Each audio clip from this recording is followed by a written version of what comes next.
지난 시간에는 주로 양력과 처항에 미치는 박리 영향에 대해서 했는데, 이번 시간에는 주로 이제 양력에 미치는 점성의 전반적인 영향에 대해서 공부를 하도록 하겠습니다. 항공력, 지금 배우고 있는 항공력학은 우리가 비점성, 비압축성을 기준으로 해서 공부를 하고 있기 때문에 그 뒤쪽에서 이론적으로 계산하는 거는 전부 그 비점성을 전제로 해서 계산하는 겁니다. 근데 이제 그 3장에서도 계속 반복해서 얘기하지만 점성이 없으면 양력이 발생하지 않는다 그랬죠. 점성이 없으면 양력이 발생하지 않는다. 자, 즉 무슨 얘기였냐면, 자, 여기 뭐 우리가 포텐셜 프로 그냥 풀면은 이 상태에서 풀면은 우리 그 뭐 패널 메소드로 직접 풀어봤죠. 여기 이렇게 나가버려요. 이렇게 나가면 양력이 없어요. 그러면 양력도 없고 저항도 없고, 여기에 볼텍스를 집어넣어서 코타 컨디션은 뭐랬죠? 여기처럼 이 뒷전에서 매끄럽게 요동이 이렇게 나가 있거나, 그래서 요동이 이렇게 돌아서 가는 거죠. 이렇게 돌아서 가서 그래서 양력이 발생하는 거예요. 무슨 얘기냐면 여기에 죽어 있는 이 볼텍스, 감마, 서큘레이션, 이 값이 점성을 대표하는 거예요. 점성을 대표하는 모델링이에요. 사실은 감마도 볼텍스 프로도 그 포텐셜 프로예요. 우리가 뭐 3장에서 뭐 했지만 그 감마도 포텐셜 프로예요. 단지 그 원점, 감마가 주어지는 자리, 그 자리에서는 싱귤러 포인트다. 자, 싱귤러 포인트로 점성을 모델링하고 있는 겁니다. 점성을 모델링하고 있다. 그러니까 우리가 포텐셜 프로 가지고 이 항공력학을 하지만 사실은 점성을 모델링해서 포텐셜 프로로 만들어서 싱귤러 포인트를 만들어서 해주고 있다 이거죠. 그래서 양력이 발생한다. 그러지만 이제 뭐 직접 이제 박리까지를 모델링하는 건 아니기 때문에 우리가 점성 영향에 대해서 좀 더 공부할 필요가 있다 이거죠. 제일 먼저 여기 보면 일단 실속 인하는 과정, 여기 뭐 비주얼라이제이션 이런 거 보면 여기 뭐 세퍼레이션 이렇게 확 있나버리죠. 10도까지는 별 문제가 없고 15도까지도 완만하니, 그러니까 양력 곡선이 산형으로 이렇게 가다가 끝에 가서 이렇게 되는 거죠. 이렇게 해서 이렇게 떨어지는 거죠. 그래서 우리 최대값을 여기까지는 잡는 거죠. 여기 뭐 산형으로 가는 데까지만 잡는 게 아니고. 자, 유체의 점성의 에어포일에 미치는 영향은 점성력의 크기를 나타내는 무차원 변수 레이놀스 수에 의한다 이거죠. 그래서 뭐 앞에 이제도 그 양력 곡선이 레이놀스 수에 따라서 끝에 가서 계속 이렇게 피어나는 모양을 보내주고 있죠. 양력 곡선 그 레이놀스 대에서 따라서 동일한 에어포일의 형상과 받음각에서 공력 계수는 양력 계수에 따라서 변한다. 즉 점성 유동은 에어포일 주요 흐름을 경계층이 형성되어 이 경계층은 레놀스와 에어포일의 형상에 따라 측류 또는 난류 경계층을 형성하고 받음각이 클 때는 경계층이 분리되어 날개의 실속 원인이 된다 이거죠. 그래서 그 분리가 있다는 것은 레놀스에 의한 함수다 이거죠. 여기 이제 그림이 본격적으로 있네요. 레놀스에 따라서 이렇게 레놀스에서 박리가 어떻게 있는지를 보여주고 있다 이거죠. 박리가 어떻게 있는지를 보여주고 있다. 뒷페이지에다가 이거를 확대해서 다시 한번 봐야 되겠네요. 요즘 항공기는 레놀스가 10의 5승에서부터 10의 6승이 10의 6승 이상인 경우와 10의 5승 이하에서도 양력은 포텐셜 또는 10의 5승 이하에서도 양력은 포텐셜 이론에 의한 계산 결과와 받음각이 작은 경우에는 매우 잘 일치한다. 이 영역에서는 아주 잘 일치한다 이거죠. 받음각이 작은 경우에는 경계층이 매주 열과 경계층 분리가 일어나지 않는다. 받음각과 레놀스 범위에서 에어포일 표면의 압력 분포는 실험과 잘 일치한다. 이 산형 영역이 우리는 산형 영역이라고 그러죠.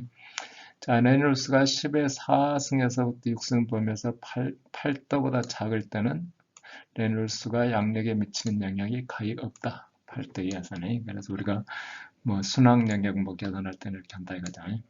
이러한 받음각 범위에서 양력선은 산형이다. 스트림이 산형을 이루면서 간다. 이거죠. 자, 앞 페이지에 있는 그림을 확대했어요. 확대해서 2412, 2412니까 캠버가 있죠. 제로 양력 받은 각은 여기가 0도니까 이거 마이너스 2도쯤에가 있고, 그 다음에 이제 8도 정도까지는 레놀스의 영향이 별로 없고, 자, 레놀스가 뭐 10에 지금 이게 10에 4승, 5승, 6승 이렇게 올라가고 있죠. 그러면은 레놀스가 올라가면서 어떻게 되냐면 레놀스 올라가면서 계속 이렇게 그 선형 영향이 더 늘어나죠. 박리가 뒤늦게 난다 이거죠. 터뷸런스가 이미 됐다는 얘기죠. 터뷸런스가 이미 됐기, 뭐 이 상태에서는 터뷸런스가 되니까 터뷸런스가 더 강해져서 뭐 박리 영향이 더 늦어진다.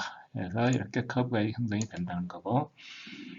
자, 여기 CL에 맞춰서 CD 값이 CD 제로, CD 제로라는 거는 제로 양력 받은 각이 이 점이요. 이 점이 제로 받은 각이 아니고 제로 받은 각이 아니고 제로 양력 받은 각. 이 상태에서는 유도 저항이 없는 상태이기 때문에 이게 프로파일 형상 저항이 해당하죠.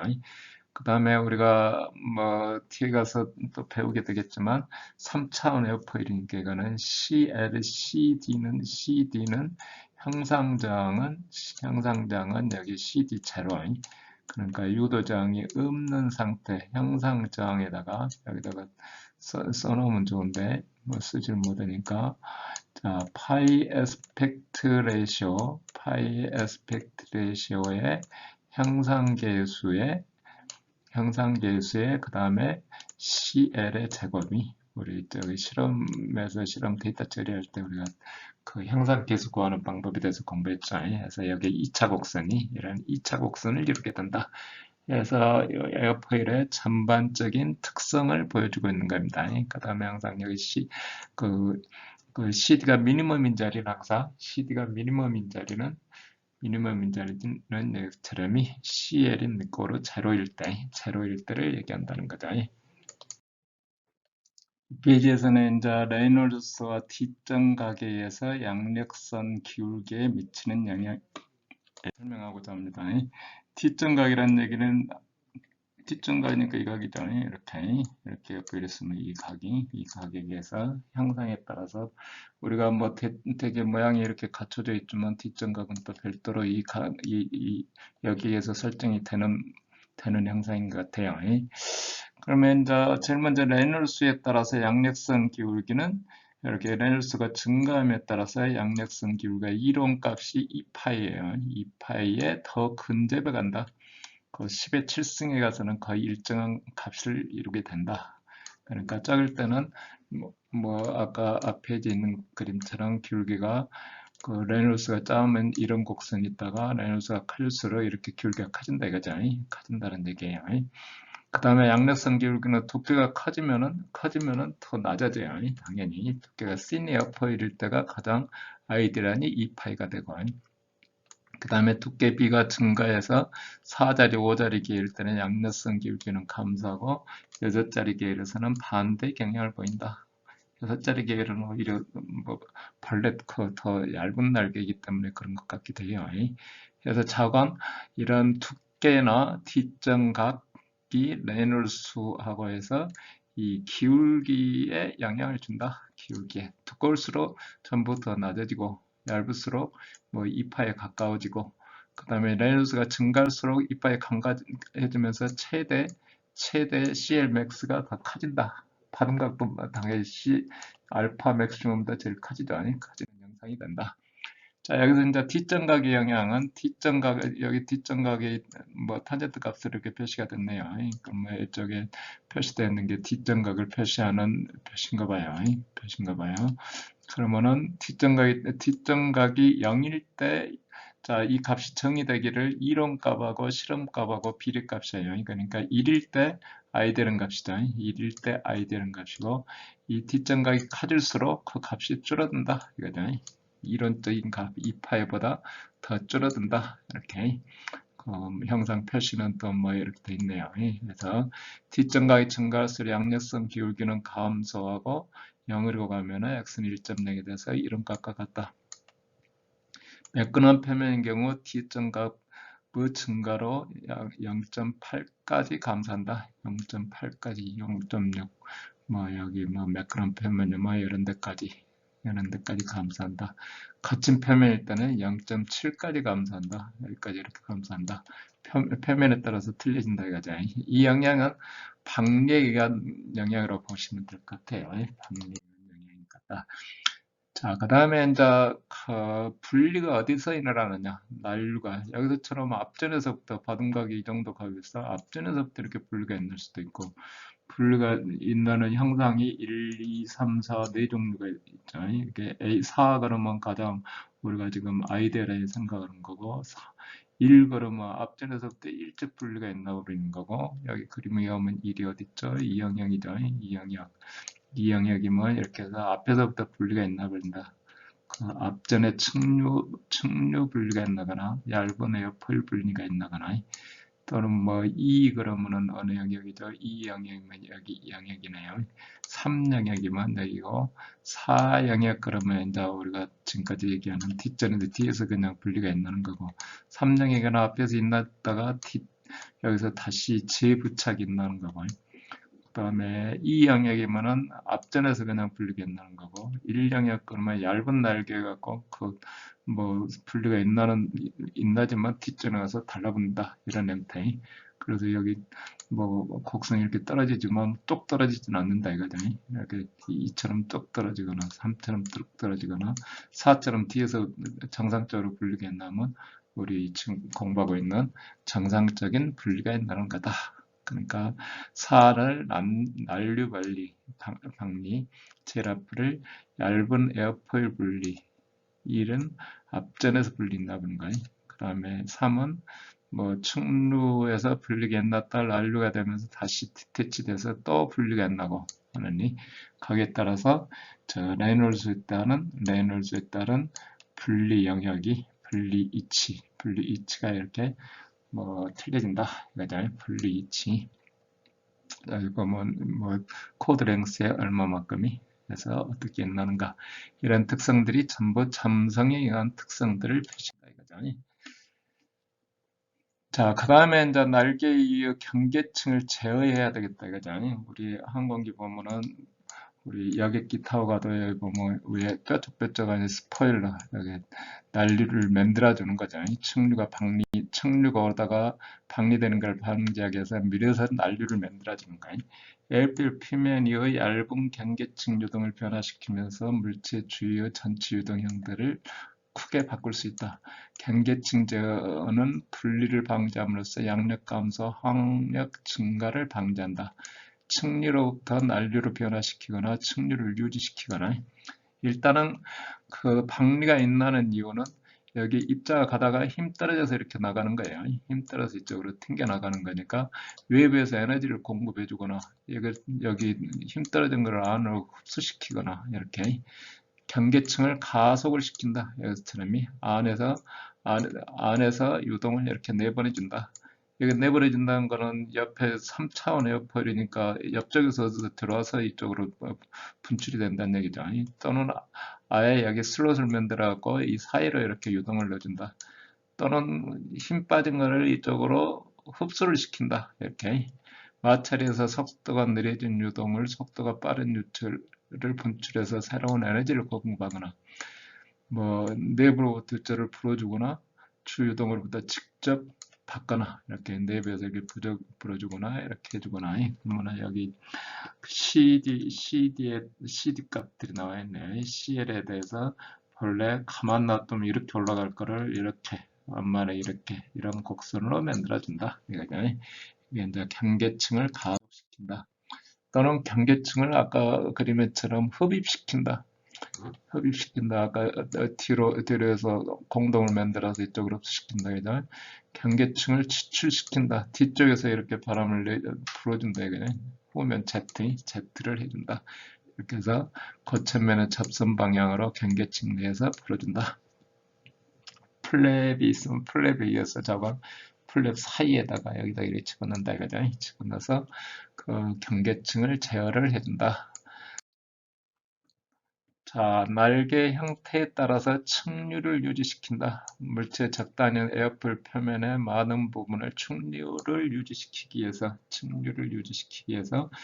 천위가 훨씬 하류, T자에서 일어날 수 있도록 하면서 충류 경계층을 유지해서 충류 경계층이 박리가 나지 않는다면 마찰 항력을 감소시키니까 유리하다 이거죠. 그러려면 날개가 얇아야 돼요. 얇은 날개를 쓴다 이거죠. 자, 그 다음에 이제 고양력장치. 우리가 이제 양력장치를 이렇게 양력장치, 고양력장치는 고양력의 표시한 뭐 스톨 속도, 우리 운동방정식 시간은 비행 속도에서 자, W는 늦고로 여기 하나 써놔야 되는데 CLmax에다가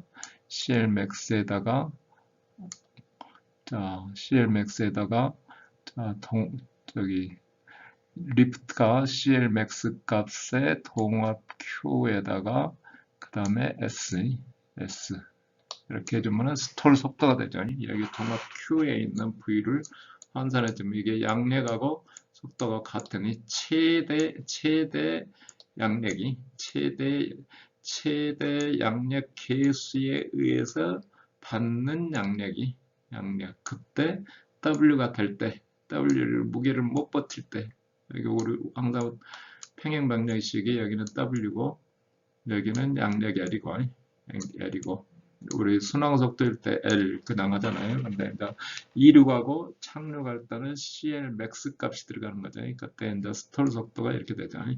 V는 루트에 로 S에 CL 맥스에 EW. 비행기가 이륙 또는 착륙할 때 활주 거리를 짧게 하는 목적으로 사용되는 장치다.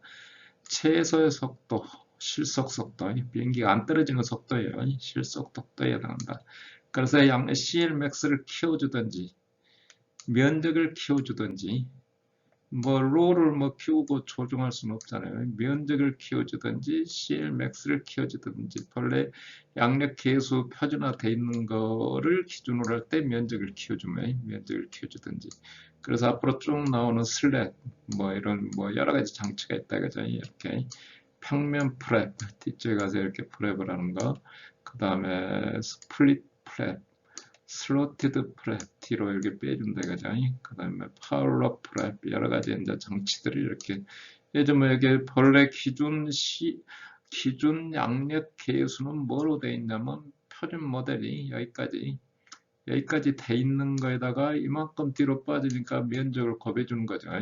CL 곡선을 만들 때 여기 CL 커브를 만들 때 그 프랩을 쓴 거를 고려해서 CL을 만드는 게 아니고 이렇게 만드는 게 아니고 표준 에어포일이 이 에어포일을 기준으로 CL을 만들자. CL 곡선을 만드니까 여기서처럼 이제 직접 작동할 때는 만약 이걸 작동하라고 최대 받은 가위가 한번 거들어 가겠지만 더 늘려주면은 이게 더 올라간다 이거죠. 더 올라가는 효과를 준다. 그래서 이제 면적을 넓혀주는 효과도 있다 이거죠. 면적을 넓혀주는 효과. 그래서 양력을 증가시키려면 일단은 에어포일 캠버를 증가시켜야 돼요. 이렇게. 그러니까 앞쪽을 이렇게 확 키워준다. 우리가 그 대칭 에어포일일 때는 여기 그 바둑각 재료에서 양력 재료에서 이런 컵을 가는데 캠버를 주면은 이렇게 CL 알파 L은 거로 재료가 뒤쪽으로 계속 가는 거죠. 그러니까 차량 뒤에 이렇게 하면은 차량에 있는 에어포일은 뒤집어져 갖고 있어요. 이렇게 이건 뭐죠? 이쪽 아래쪽으로 뒤통수를 눌려주기 위해서 하는 거죠. 눌려주기 위해서. 비행기는 뜨기 위해서 하는 거지만, 차량은 앞으로 날아가면 뒷바퀴 뜨면 안 되니까 이쪽으로 눌려주는 역할을 한다. 그래서 그 눌려주는 역할이 이렇게 캠버를 증가하면 이쪽으로 평행 이동하는 거예요. 기울기는 같으니까 알파 L인디코로 제로를 해주면은 여기처럼 평행 이동을 해준다. 전체적으로 양력을 올려준다. 자, 대부분의 고양력 장치에 사용되는 방법으로 아까 그림 1, 2에서 같이 앞쪽이나 뒷줄을 아래로 향하게 해서 전체 날개의 캠버를 증가시킨다. 따라서 최대 양력 계수도 증가된다. 그대로 여기 커브가 그대로 평행 이동하니까 이렇게 가는 거죠. 이렇게 그대로 그 프랩을 쓰기 때문에 뭐 여기 방리되는 그 알파 맥스는 뭐 똑같을 수 있어요. 자, 경계층을 제외한다. 조금 전에 했듯이 경계층은 그 윗면에서 하는 거를 분리를 지연시키도록 실속 파등각을 크게 한다. 최대 양력 개수를 증가시킨다. 자, 날개 면적을 증가시킨다. 슬래시나 파울러 프랩을 써서 C를 연장시켜 고요 양력을 얻도록 한다. 그래서 그림을 이렇게 이제 비교해 보면 이것처럼 그 커브들이 이렇게 나와 있네요. 이 변화되는 양력값이 얼마 되는지, 오케이? 변화되는 양력값이 얼마 되는지 그림들이 여기 이 그림이 가장 알아먹기 쉽죠. 이 기본 날개에서 자, 프랩을 이렇게 쓰면 확 올라가고 또 캠버를 주면은 이렇게 평행 이동하고 앞전 고양력 장치는 작은 바등각에서는 기본 날개의 양력과 큰 차이가 없고 단지 실속 바등각을 증가시켜 최대 양력 교수를 증가시킨다. T점 프랩은 기본 날개의 전체적인 양력 건수니 위쪽으로 이동하게 한다. 이야기를 이렇게 이쪽으로 뒤쪽으로 해서 최대 양력 교수를 증가시킨다. 근데 고양력 장치는 최대 양력을 증가시키기도 하지만 하악력도 증가된다. 하악력도 증가되는 거죠. 여기 이렇게 뭐 여기는 지금 그 T점 프랩에서의 양력과 하악력 계수가 어떻게 변하는가를 보여준다 이거죠. 이 그림이 여기는 증가하는 CL이고 이거는 거기에 따라서 CD 증가하는 모양을 보여주고 있는 것 같아요. 자, 이런 특성을 가지고 있습니다. 그래서 순항 상태는 이런 상태로 있다가 이륙 상태 이렇게 있다가 착륙 상태에서는 보잉 747 같은 경우는 진짜 이렇게 키워주죠. 이렇게 내릴 때는 어떻게 돼야 돼요? 저항을 키워줘야 되니까 저항을 이렇게 뭐 이륙할 때는 양력만 필요한데 이륙할 때는 양력이 필요하니까 이륙하는 거고 착륙할 때는 이 저항이 더 필요하죠. 저항이 진짜 이거 대폭 이렇게 내려져. 자, 다중 에어포일을 사용한다. 최대 양력 개수는 기계적 고양량 장치 한계인 CLmax가 5.5. 우리 아까 그 CLmax 값이 앞에 그림에서 얼마 정도 했는지 모르겠는데 이건 뭐 엄청 올라가는 거죠. 엄청 올라가는 값이 된다는 거죠. 순항 상태일 때는 1.0 될까요? 저거 우리가 되게 하는 그 양력 개수는 저거는 이제 에어포일에 따라 틀리지만 저건 이렇게 고양력 장치에서 CLmax 값을 키워줄 수가 있다. 자, 여기까지가 이제 전반적인 내용을 설명하는 거고요. 그 다음에 이제 그 비정상 유체에 대해서 우리가 볼텍스에 대해서 3장에서 볼텍스 유동에 대해서 공부를 했어요. 3장에서 볼텍스 유동은 뭐였냐면 우리가 아까도 설명했지만 볼텍스가 없으면은 우리 포텐셜 프로를 보면 소스만 가지고는 여기서 유동이 들어가면 뒤통수를 이렇게 나가버린다 그랬잖아요. 그래서 압력이 참 완전 여기 복구가 되는 거예요. 여기가 스태그네이션 포인트면 여기도 스태그네이션 포인트. 그래서 서로 상쇄돼서 양력도 없고 저항도 없는 모순이 된다 그랬잖아요. 모순이 되는데 우리가 3장에서 시린드 유동할 때 볼텍스를 집어넣어서 가운데다 이렇게 볼텍스를 집어넣어서 실제 유동하고 같게끔 실제 유동은 여기처럼 이렇게 매끄럽게 이렇게 흘러가야 된다 이거잖아요. 그러면 여기서 스태그네이션 포인트 이렇게 오면은 여기서 유동이 돌아서 이렇게 나간다 이거잖아요. 이렇게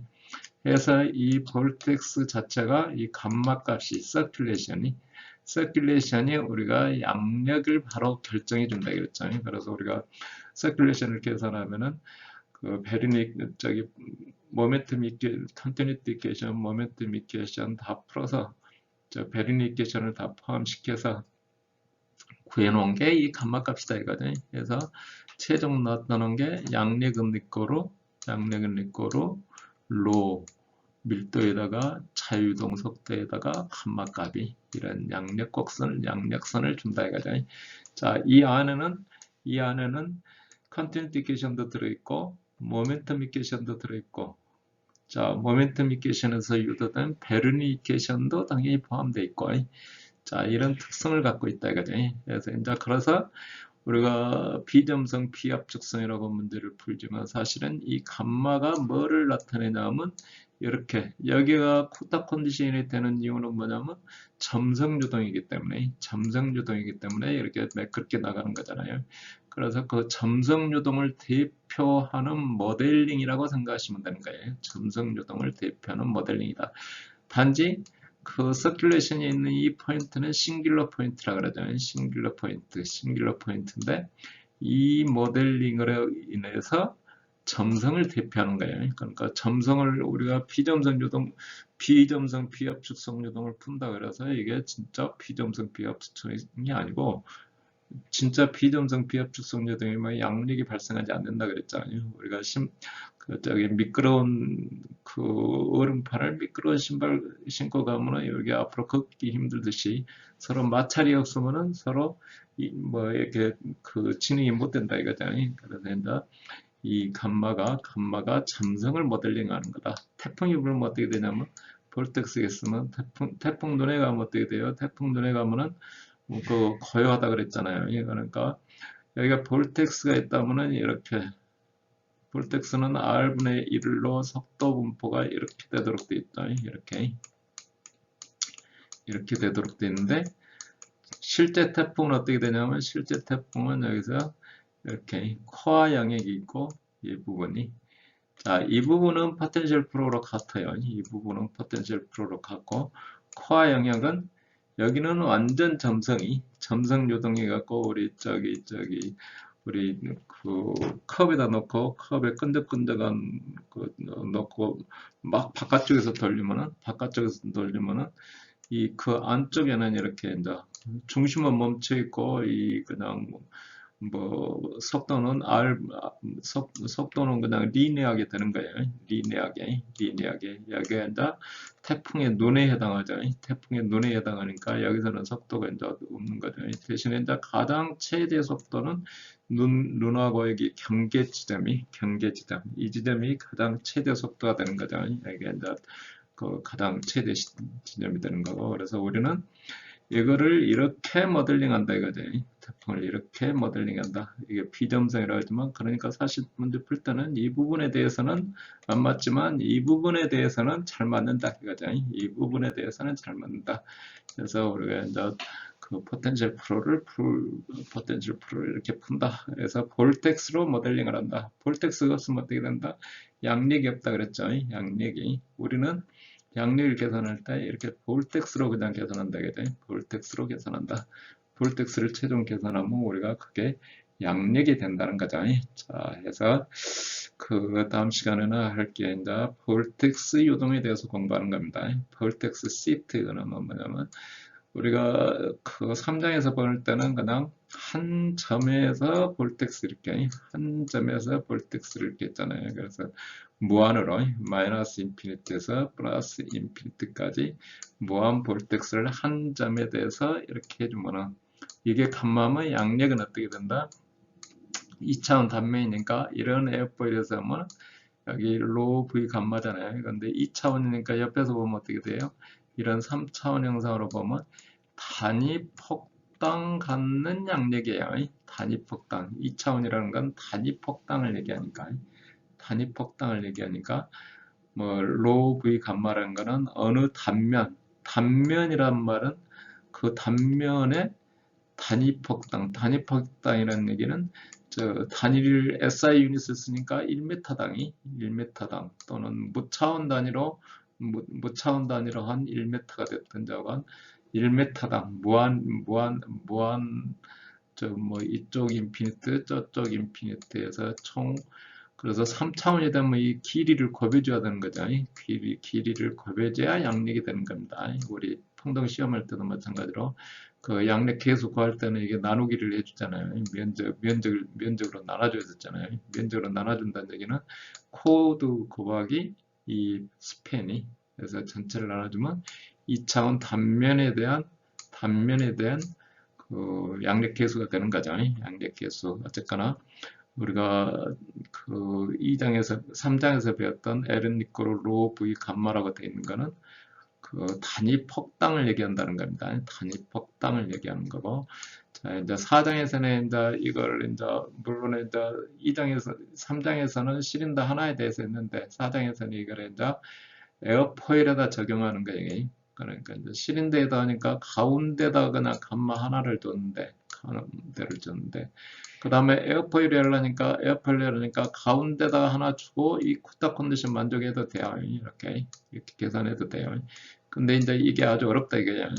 뭐 반복 계산을 한참 해야 되고 그렇기 때문에 우리 이제 볼텍스 시트 이 표면을 따라서 볼텍스 시트 우리 3장에서 저기 소스 풀어 갖고 소스 시트를 가지고 계산했잖아요. 이 판넬에 소스를 일정하니 어느 판넬에 일정하니 분출된다. 각 패널마다 이렇게 해서 계산을 했잖아요. 어떤 소스를 한 점으로 계산한 거.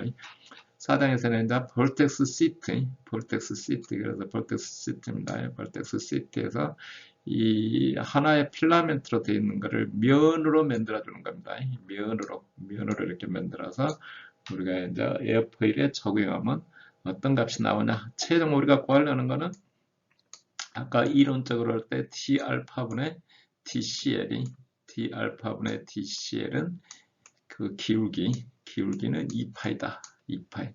그건 여기서 양력계수 변화율의 곡선은 그다음 이 기울기는 이런 값은 2파이다. 어떻게 항공기 날개의 양력 곡선하는데 파이라는 숫자가 나오는지는 참 대단한 거죠. 파이라는 숫자가 원주율만 계산하는 줄 알았더니 원화가 아무 상관이 없는데 이 파이 값이 나오는 거예요. 이런 쪽으로 분석을 했더니 그러니까 파이가 온 동네 우리가 모르는 사이에 파이가 온 세상을 지배하고 있는지도 몰라요. 어쨌거나 오늘은 여기까지 이 시간은 설명을 드리고요. 다음 시간에 본격적으로 볼텍스 시트에 대해서 공부를 하도록 하겠습니다.